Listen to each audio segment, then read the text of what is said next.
Hi, come on in. Today I'm going to show you how to change your yarn. Now, this can be because you're running out of yarn and need to change to put in a new piece, or it could be because you want to change the colour. Both of them work exactly the same.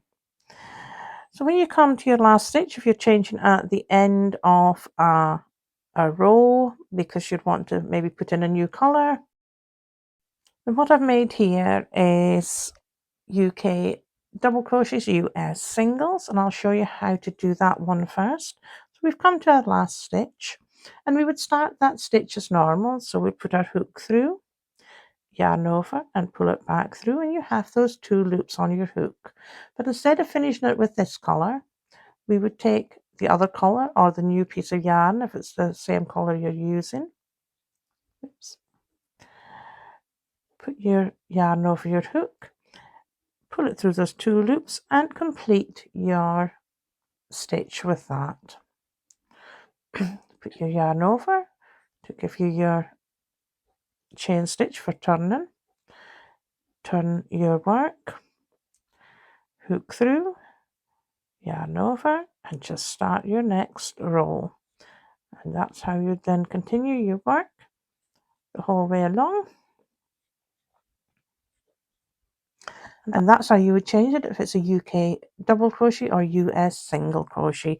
Now if you're making UK trebles, US doubles, then it's slightly different, and I'll show you how we do that.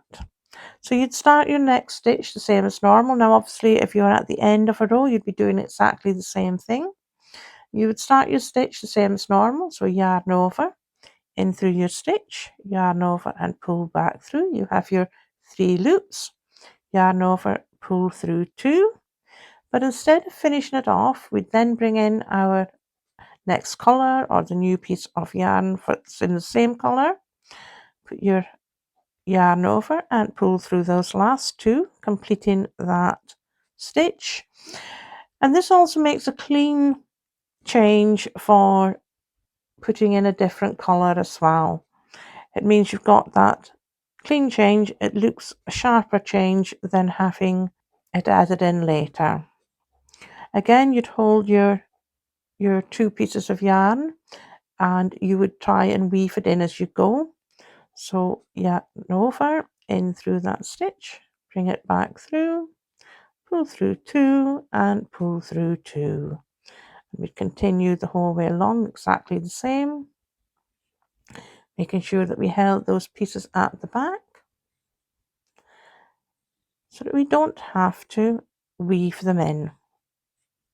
And as you can see, that's quite a clean change. We did need to change in the middle of a row, and it's as simple as that. There's other ways of joining yarn. I will make another video to show you some of those.